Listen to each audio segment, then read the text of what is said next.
看花絮不是了解一部戏，而是幕后制作的过程，了解的是一部完整的作品。最近无名放出的花絮很有特色，风格化的导演拍摄的东西就是有点意思，很讲究腔调。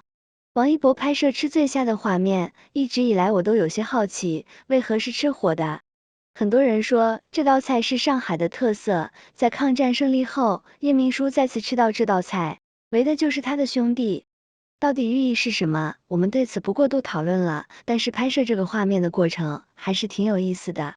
在放出的拍摄现场花絮中，我们看到了王一博从紧张的表情就感受到，他的内心是很抗拒的。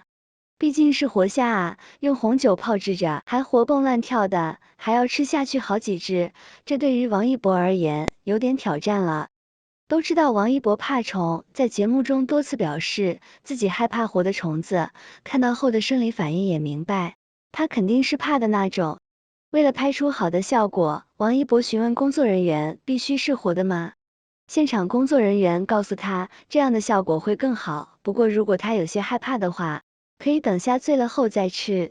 为了有个好的效果，自然是活着吃更具有画面冲击力，这个画面效果是最好的。看到活的虾在盘子里活蹦乱跳，王一博的表情控制不住了，瘆得慌来形容吧。毕竟过一会他要把他们干掉。看出来王一博是有些畏惧的，不过这个时候工作人员说，王传君之前拍摄的时候吃了3、4只，听到这个消息后，王一博惊呆了，眼睛都亮了，赶紧问了一句，他不怕吗？结果呢，人家工作人员顺道补了一句，他们连汤都喝了。听到这句话后，王一博反转的来了一句，这么好吃？一脸的疑惑。王一博的紧张我们不言而喻了，能够让这么不爱说话的人瞬间话多了起来，也是掩饰紧张的一面，问东问西，各种的小表情，还是挺有意思的。可是到了真正拍摄的时候，王一博表现的还是挺专业的，狠狠的吃了起来。看不出来是那个拍摄前看着活虾各种表情包的人，而是淡定沉稳的拍摄完成了，戏里戏外的反差还是挺大的。听到导演说 cut 后，看王一博扭过头的样子，还有吃完后汤汁喷到衣服上，就知道这个吃醉虾的画面很精彩，干的那叫一个过瘾。随后王一博看监视器的时候，都忍不住吐槽自己吃的那叫一个好狠。自己看完后捂住嘴巴笑的时候，都快让我们忘记刚才他在戏里拍摄的如此淡定从容，戏外又变回了那个害羞带着腼腆的样子。导演陈耳问他好吃吗，他也回应道还可以。王一博就是这个性格，才会有这么多人喜欢他吧，足够的真实，不虚伪的给你一个圆滑的答案，而是真情流露。最后自然还是安利一下吃醉虾的王一博，好解气啊！这种虾补钙哦，这可不同于网络上的虾，味道相差甚远。王一博这个年轻人的名字，对于当前互联网的我们而言耳熟能详，但是随着他的作品在大荧幕的上映，越来越多的人开始关注到他。且不说王一博作为爱豆流量出身，让不少人对他带有很大的偏见。随着陈情令的爆火，知名度的拓宽，很多人对他的改观源于他街舞的出圈表现，让好多人就此迷恋上这个热爱跳舞的男生。这也许只是一方面，可是随着王一博主攻大荧幕，进入电影圈的步伐，我们对他的认知也在偏见中看到了一些希冀。电影圈需要新鲜的面孔，我们看过了太多的熟悉面孔，他们塑造的角色深入人心，也给我们形成了固有印象。打破这种惯有的状态，其实挺难的，毕竟审美也会疲劳。在这次的春节档，王一博的加入让电影圈充满了活力。这个春节期间，打开微博热搜榜，王一博的名字持续性霸榜，各种争议性的话题，看得相当过瘾。不知道各位跟小编是否一样，原本以为这个顶流的作品上映，应该是普天同庆的开心，却没成想，各种争议性的话题此起彼伏，诡异的排片，不切实际的黑评论，各种的张冠李戴的措辞，充斥着网络。电影圈不应该是百花齐放的吗？为何去防爆这个新的面孔呢？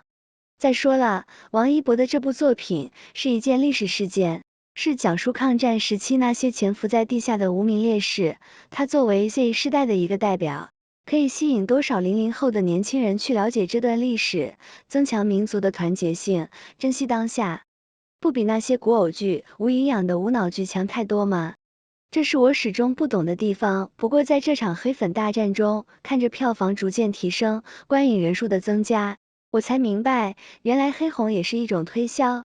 毕竟现在的年轻人很有自己的想法，你越是诋毁，越是用各种的人设头衔来定义，越能激发人去一探究竟的想法。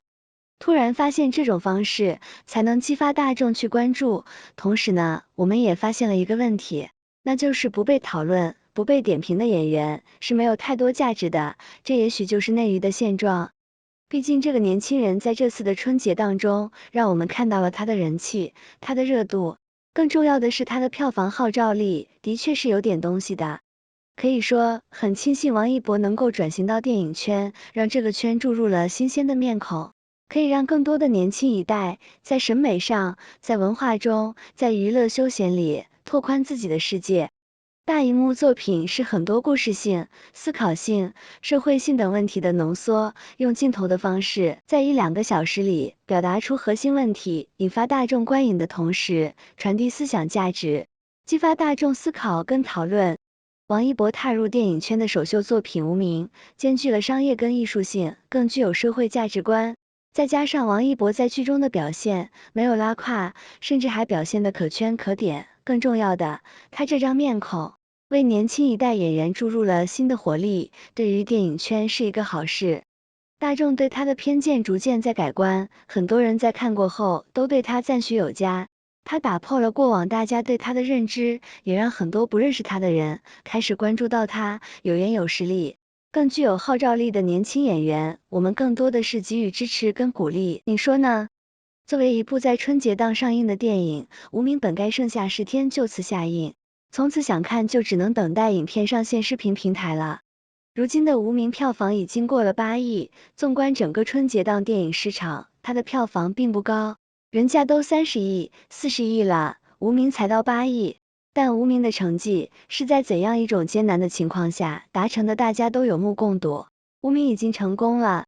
而今好消息频出。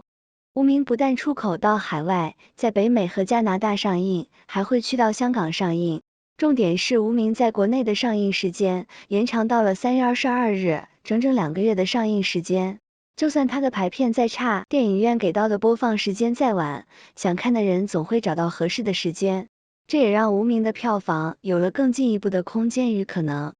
在无名上映20天之时，票房达到了8.25亿，以无名如今少得可怜的排片。即使从2月6日至今，天天都是同期电影中的上座率第一，依然进展缓慢，因为影迷们在日常休闲之时都看不了无名，只有专门为了无名而来的才会去购买影片，再加上如今大家都正式进入工作状态，留给自己的时间本就不多，更何况是专门为了一部电影而早出晚归呢？若是无名的确就上映1个月，那么它的票房恐怕也就10亿左右了。而如今延长1个月，那15亿乃至更高的成就，还是可以期待一下的。这还仅仅是内地的成绩。2月23日起，无名在中国香港上映，时长131分钟，比内地还多了3分钟。看到的影迷们纷纷表示不满，怎么是内地的影迷不配看到那3分钟吗？